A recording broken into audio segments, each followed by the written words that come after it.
इस पार्ट की स्टार्ट होती है। रियोला जब विक्टर को देखती है तो उसे यूँ फील होता है जैसे वो किसी शेर के गाल में फंस गई है, लेकिन जब वो विक्टर को देखती है तो वो देखकर हैरान रह जाती है। उसके मुताबिक वो किसी शेर की मानित होगा, लेकिन ये तो किसी प्यारी सी बिल्ली की तरह है। वो विक्टर को देखकर समझ जाती है कि प्रिंसेस इसके पीछे क्यों इतना पागल थी। वो बहुत ही ज़्यादा हैंडसम और ब्यूटी फेस का मालिक था, जो किसी भी वुमेन को अपनी तरफ बहुत जल्दी अट्रैक्ट कर सकता था।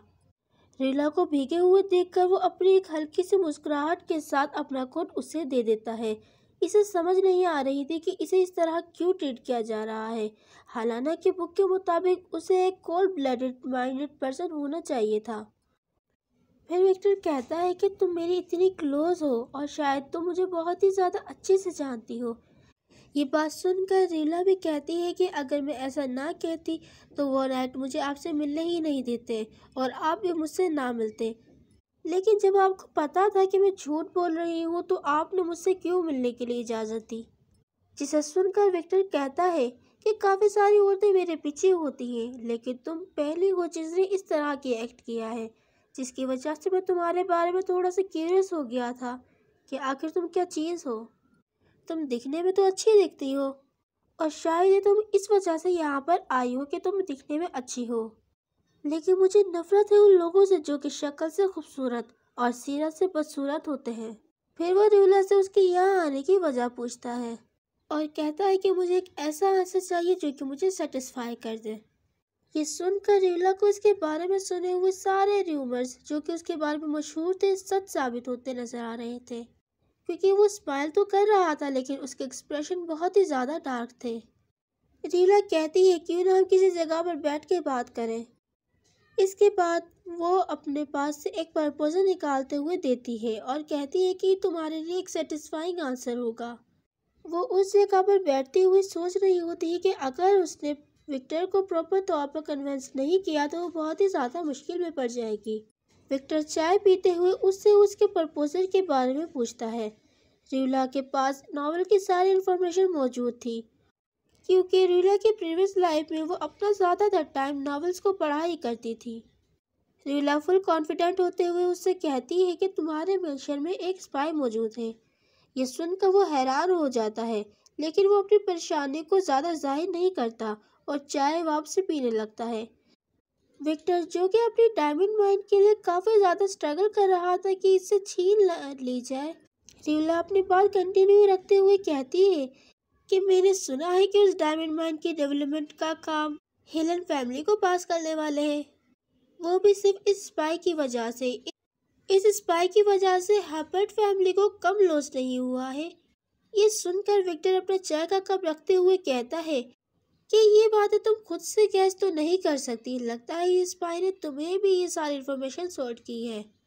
रियोला कहती है कि ये मैटर नहीं करता कि मुझे ये कैसे पता चला, मैटर ये करता है कि हम उसको पकड़ेंगे कैसे, इससे पहले कि वो और इन्फॉर्मेशन लीक करे और उस डायमंड माइन की डेवलपमेंट का काम हेलन फैमिली के पास चली जाए। विक्टर कहता है इसका मतलब क्या है। लैला इस पैकेज में से एक पेपर निकालती है और उसके सामने रखते हुए कहती है कि ये सारी इन्फॉर्मेशन जो मैं तुम्हें दे रही हूँ वो मेरे फ्यूचर प्लान्स हैं, तो इसे खुद पढ़कर देख लो। जिसे पढ़कर वो हैरान हो जाता है। उन पेपर्स पर सारी बातें लिखी हुई थी जो कि स्पाई ने बाहर लीक की थी और उस स्पाई के बारे में सारी इन्फॉर्मेशन उसने किस किस से राब्ता किया सब कुछ लिखा हुआ था।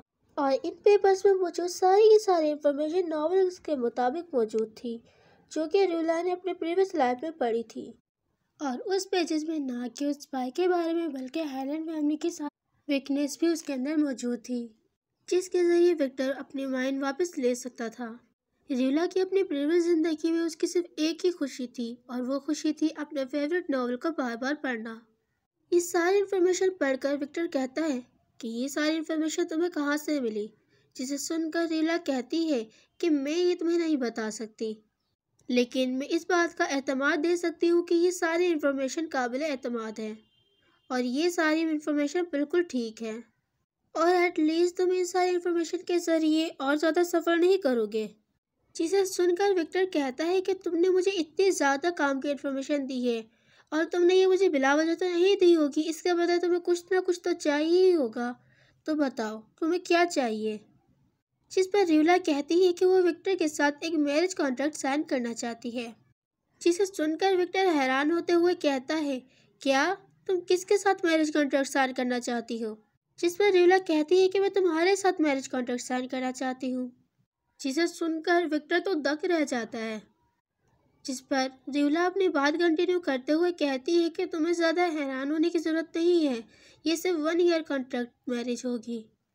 और रिवला ये सब कुछ इस वजह से कर रही थी क्योंकि असल स्टोरी लाइन में तो हिरुआ की स्टेप मदर ने उसे घर से बाहर निकाल दिया था, तो वो एक जगह पर बैठा हुआ था। उस वक्त विक्टर की नज़र उस पर पड़ी और उसने उसे अडॉप्ट किया था। लेकिन रिवला का तो इस बारे में कोई भी ख्याल नहीं था कि वो हिरुआ को घर से बाहर निकालेगी। और इसका मतलब ये कि अगर वो हिरुआ को घर से बाहर नहीं निकालती तो वो विक्टर से भी नहीं मिलेगा। तो वो ये सब कुछ इस वजह से कर रही थी ताकि हिरुआ विक्टर से मिल सके और इस तरह वो हैपल फैमिली का सक्सेसर बन सके।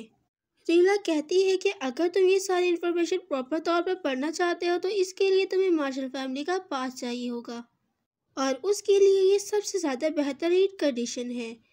विक्टर की नज़र अभी भी उस इन्फॉर्मेशन पर टिकी हुई थी और वो उस पर से अपनी नज़र नहीं हटा रहा था।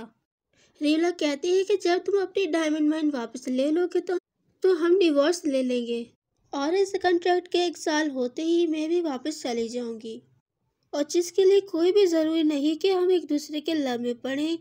हम बस दुनिया दिखावे के लिए एक नॉर्मल हस्बैंड वाइफ बन के रहेंगे। जिसे सुनकर विक्टर कहता है कि तुम्हें बिल्कुल भी पर्सनल फीलिंग नहीं है मेरे लिए, जिस पर रिवला हाँ कहती है। रिवला की ये सारी बातें सुनकर विक्टर को उसकी असल वजह पता नहीं चल रही थी कि वो आखिर क्या करना चाहती है, आखिर वो क्यों उसके साथ कॉन्ट्रैक्ट मैरिज साइन करना चाहती है। विक्टर कहता है कि तुम सिर्फ एक तरफा मैरिज करना चाहती हो, जिसका मतलब तुम सिर्फ मुझसे शादी ही करना चाहती हो। वो इस तरह की बातें कर कर कर असल वजह मालूम करना चाहता था।